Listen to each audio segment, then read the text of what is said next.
Now that this deal has been agreed to, there are a series of steps that need to happen in order for it to come into effect. The first major step is the cessation of hostilities. Israel must halt its bombardment of Gaza. There have been airstrikes as well as shelling as early as this morning. The next step is it must be voted on and approved by Israel's security cabinet, and we expect that to happen later today.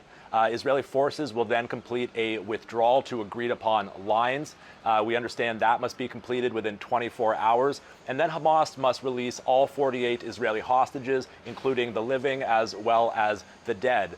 In return, Israel will exchange some 250 so-called security prisoners. These are high security prisoners in Israeli jails serving life sentences. They will also release 1,700 Palestinians who were detained in Gaza. Now, that's what we do know. There are several things, however, at this stage that remain unclear. We do not know where Israeli forces will withdraw to under the stipulations of this deal.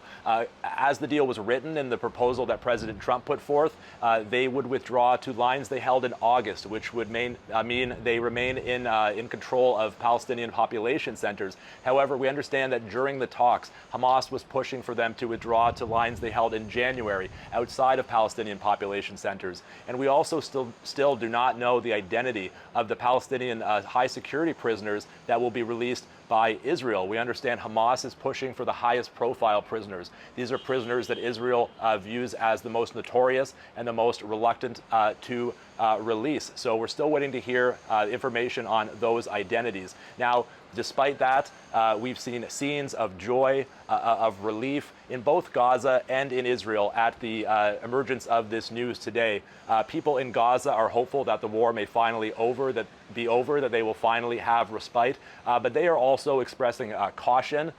They are concerned that once Hamas releases the hostages, it is possible that Israel could renew hostilities. So people in Gaza are hopeful, but also cautious. And here in Israel, there's been scenes of widespread joy and jubilation. The family members of the hostages held in captivity in Gaza are very excited by this news, as are their supporters. However, there has also been some caution there. The umbrella group representing the families of the hostages have said of the news that they received the news with a mix of excitement, anticipation, and concern, and the struggle will not end until the last hostage is released.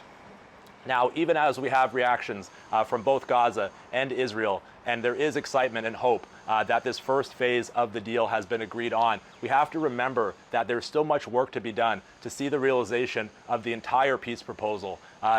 Key issues remain that need to be overcome, including the demilitarization of Gaza, the disarming of Hamas, as well as discussions and decisions on who will govern Gaza and who will make up this body of independent Palestinian technocrats that is meant to govern Gaza in place of Hamas. Blake Sifton for A News in Tel Aviv.